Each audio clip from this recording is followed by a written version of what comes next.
రామశర్మ అనబడే వేద పండితుని వద్ద ఒక పగడం ఉండేది. అది చాలా విలువైంది. పాపం ఆయనకి పెద్దలు సంపాదించిన ఆస్తిపాస్తులు ఏమీ లేవు. తను సంపాదించుకునేది తినడానికే సరిపోతుంది. ఉన్నట్లుండి రామశర్మకి ఫ్యామిలీని తీసుకుని తీర్థయాత్రలకు వెళ్ళి రావాలనిపించింది. అతనికి పిల్లలు లేరు. పెద్దవాళ్ళు, తల్లి, తండ్రి, భార్య. ఇంట్లో విలువైన పగడం ఉంది. మరి ఏం చెయ్యాలి? ఇదివరకు బ్యాంకులు లేవు కదా. అప్పుడు వరహాల శెట్టి అని మిత్రుడు ఉన్నాడు. వాళ్ళిద్దరు స్నేహంగా ఉండేవారనమాట. ఇక యాత్రలకు వెళ్తూ, మిత్రమా, మనిద్దరం మంచి స్నేహితులం కదా, నీకు విలువైన పగడం ఇస్తాను, తీర్థయాత్రల నుంచి వచ్చా తీసుకుంటాను, నీ దగ్గర భద్రంగా దాచి ఉంచుతావా? సరే అని అంగీకరించాడు. పగడం వరహాల శెట్టికిచ్చి భార్యను తీసుకుని, తల్లిదండ్రుని తీసుకుని యాత్రకు వెళ్ళాడు. యాత్రలకు వెళ్ళి 15 రోజుల తర్వాత వచ్చాడు. వచ్చాక పనులు చేసుకునే ఒత్తిడిలో పగడాన్ని ఇతను అడగలేదు, అతను ఇవ్వలేదు. మరికొంతకాలం జరిగింది. రామశర్మ వరహాల శెట్టి ఇంటికి వెళ్ళాడు. కలుసుకున్నారు. వాళ్ళు యాత్ర విశేషాలు చెప్పాడు, తను తెచ్చినవి ఇచ్చాడు, అది ఇది మాట్లాడారు. కానీ పగడం గురించి అతను ఏమీ ఇస్తానని అనలేదు.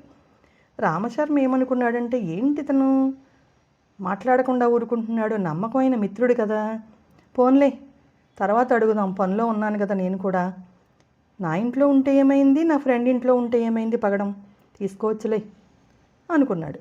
ఇంకా కొంతకాలం అయింది. ఇక వాళ్ళ భార్య సలహా ఇచ్చింది. ఎవరు? రామశర్మ భార్య. మీరు ఇలాగే ఊరుకుంటే ఎలాగా, అది విలువైనది, అందుకని మీరు వెళ్ళి మీ ఫ్రెండ్ దగ్గరికి వెళ్ళి మన పగడం ఏదో మనకు తీసుకురండి అని చెప్పింది. సరే అని చెప్పి వెళ్ళి అడిగాడు, పగడం అడిగాడు. అడిగితే ఆ వరహాల శెట్టికి బుద్ధి మారిపోయింది. ఏ పగడం అన్నాడు. అదేమిటి శెట్టి, నేను యాత్రకు వెళ్తూ ఇచ్చాను కదా పగడం, అది అప్పుడే ఇచ్చేసాను కదా పగడం, మొన్న నువ్వు మాట్లాడడానికి వచ్చినప్పుడు ఇచ్చేసాను కదా, ఆ రోజే తీసుకెళ్ళిపోయావు, లేనిపోని అపనిందలేసి మన స్నేహాన్ని చెడగొట్టుకోవద్దు, నేను మాత్రం నీకు పగడం ఇచ్చేశాను అని కరాఖండిగా చెప్పేశాడు. రామశర్మ హడిలిపోయాడు. ఏంటి, స్నేహంలో ఉండి కూడా ఇంత మోసం చేశాడు ఇతను, అబద్ధం చెప్పాడని చెప్పి బాధపడ్డాడు ఇంటికి వెళ్ళి. అప్పుడు భార్య సలహా ఇచ్చింది, మర్యాద రామన్న గారి దగ్గరికి వెళ్ళండి, ఆయన మనకి తీర్పిస్తాడు అని. వెంటనే మర్యాద రామన్ దగ్గరికి వెళ్ళి చెప్పాడు విషయమంతా. వరహాల శెట్టిని పిలిపించాడు. అడిగితే, నేను ఇచ్చేశానండి, మా ఇంటికి వచ్చాడు కూడా మన్నాడు, నేను ఇచ్చేశాను. సరే ఇచ్చేశారంటున్నారు కదా, మీరు పగడం ఇచ్చేటప్పుడు ఎవరైనా చూశారా అన్నాడు మర్యాద రామన్న. చూశారండి, సాక్షులు ఉన్నారు, మా బట్టలు ఉతికే చాకలి, క్షవరం చేసే మంగలి, కుండలు తయారు చేసే కుమ్మరి, వీళ్ళు ముగ్గురు కూడా పగడం ఇస్తూ ఉండగా చూశారు. సరే చూశారా, ఓకే, ఇంకా వెళ్ళిపోమన్నాడు. తర్వాత మర్నాడు ఏం చేశాడంటే, మంగలిని, చాకలిని, కుమ్మరిని విడివిడిగా పిలిచాడు మర్యాద రామన్న. మీరు పగడం చూశారా అంటే, చూశాము అన్నారు వాళ్ళు. సరే మీరు చూస్తే ఆ పగడం ఎలా ఉందో మాకు ఆ నమూనా తయారు చేసి తీసుకురండి, ఎలా ఉందో తీసుకురండి అని ఒకరికి తెలియకుండా ఒకరికి చెప్పాడనమాట. ఇక ఎవరు కూడా మర్యాద రామన్న ఏమన్నాడో ఎవరు ఒకరికొకరు చెప్పుకోలేదు, తేలుకుట్టిన దొంగల్లాగా.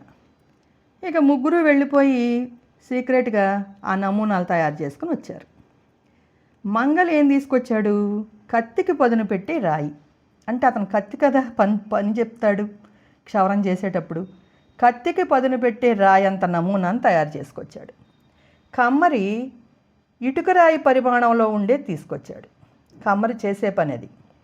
ఇక చాకలి ఏం చేశాడంటే, బట్టలు ఉతికే బండంత ఉంటుందేమోనని బండంత నమూనాను తీసుకొచ్చాడు. ఈ 3 నమూనాలు చూసిన తర్వాత ఆ ముగ్గురికి కూడా పగడం అంటే ఏమిటో తెలియదు, వాళ్ళు ఎప్పుడు చూడలేదని అర్థమైంది మర్యాద రామన్నకి. అక్కడున్న వాళ్ళందరికీ కూడా అర్థమైపోయింది. ఇక తరువాత రోజు రామశర్మ, వరహాల శెట్టి, చాకలి, కుమ్మరి, మంగలి వచ్చారు తీర్పిచ్చే రోజు. ఈ నమూనాలందరికీ చూపించాడు వాళ్ళందరి ముందు. సరే దొంగ సాక్ష్యం ఇవ్వడానికి వచ్చారు వీళ్ళు. ఇది పగడమేనా అసలు, నేను పగడం తీసుకురమ్మన్నాను, చూడండి వీళ్ళు ముగ్గురు ఎలా తీసుకొచ్చారు. దీన్ని బట్టి రామశర్మ ఇచ్చిన పగడం అపహరించాలన్న దురాశతో ఈ చాకలి, మంగలి, కొండలు చేసే అతను కుమ్మరి, వీళ్ళ ముగ్గురిని కూడా లంచం ఇచ్చి ఇలా అబద్ధం చెప్పమని సాక్ష్యం కోరినట్టుగా తెలుస్తుంది. దొంగ సాక్ష్యం ఇచ్చారు. వాళ్ళు పగడం చూడలేదు, చెప్పండి నిజమేనా అంటే, అందరి ముందు అనమాట, రాజుగారి ముందు కూడా అడిగాడు మర్యాద రామన్న. కిక్కురు మనకుండా మేము అబద్ధమే చెప్పామండి అని వాళ్ళు చెప్పారు. వాళ్ళకి శిక్ష రుసుము, అపరాధ రుసుము చెల్లించమన్నాడు. పగడం తన వద్దే ఉందని చెప్పి పాపం అతను అప్పుడు ఒప్పుకున్నాడనమాట వరహాల శెట్టి.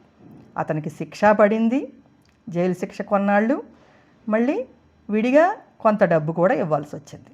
రామన్నను కూడా క్షమాపణ అడిగాడు. వెంటనే వెళ్ళి పగడాన్ని తీసుకొచ్చి రామశర్మని క్షమాపణ అడిగాడు.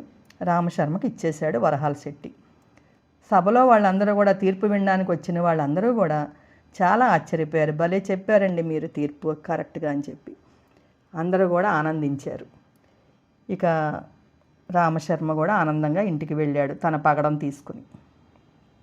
అలా తెలివితేటలుగా మనం ప్రాబ్లమ్ని సాల్వ్ చేయాలి, మర్యాద రామన్నలాగా. కంగారు పడకూడదు. అప్పుడు మనం కోర్టులకు వెళ్ళక్కర్లేదు, డబ్బులు తగలేయక్కర్లేదు. ఏదైనా చిన్న విషయానికి కోర్టులకు వెళ్ళిపోతాం, డబ్బులన్నీ తరిగిపోతాయి. వాళ్ళు అసలు అబద్ధ సాక్ష్యాలు అవి ఎన్నో తెచ్చి సంవత్సరాల తరబడి డబ్బులు తినేస్తారు. అదే మనలో మనం పరిష్కరించుకున్నాం అనుకోండి సమస్యల్ని, మనకి ఫ్రెండ్స్ మిగులుతారు, డబ్బు మిగులుతుంది. సరేనా?